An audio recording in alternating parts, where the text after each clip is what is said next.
Okay, hello, welcome back everyone. I'm Kevin from KevKevMC. What I have here is my tubular 12. In context RF mount, this thing has oily blades. Let me go show you. Let's focus a bit closer. Has oily blades. So I'm gonna fix this today. Let me go focus. Today I shall be filming with my Nex 5T and the Pentax 110 24mm f2.8. So how you gonna open this? Just unscrew the front element. I've already unscrewed this thing. So all you do is just pull it out. Put it here then. Next you wanna unscrew the rear element.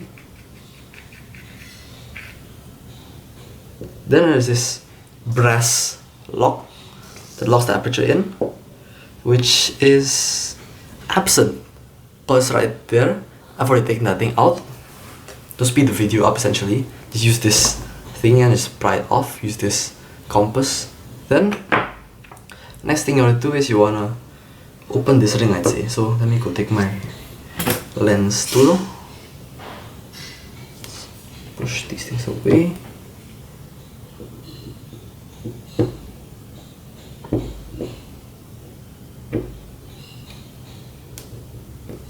Then let me see if that works. So I actually did a video just now, and then I saw that ring. I mean, just now I used this thing and this Q-tip, and I just like was pulling this thing apart. So wait, what the heck am I saying? Wait. So just now I actually used this Q-tip to like wipe off all the oils and stuff, but it doesn't want to come out. So what I'm gonna do is I'm gonna take this ring out. Oh shit, it's actually not the ring that came out, but it's the optical block that came out. Okay, at least I have like less stuff to care about right here, so I'm fine with that. Then take this adjustment ring. This is the aperture bit. Let me take my screwdriver and clean this mud out.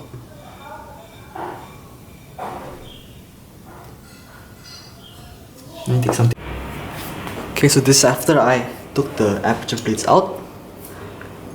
This pin was jammed in the aperture mechanism. Let me go show you this thing.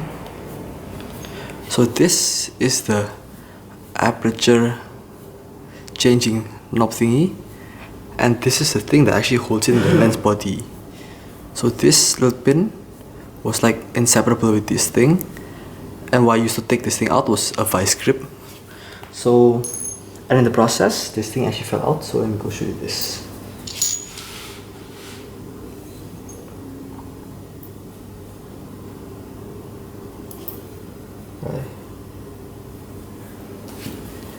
In the process, this little pin right here fell out.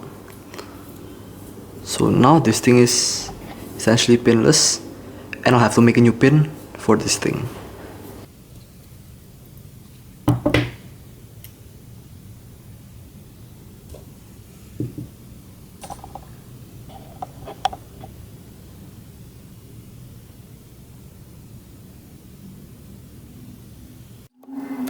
Okay, now hello and welcome back everyone. Today I'm Kevin and this is my finished Jupiter 12.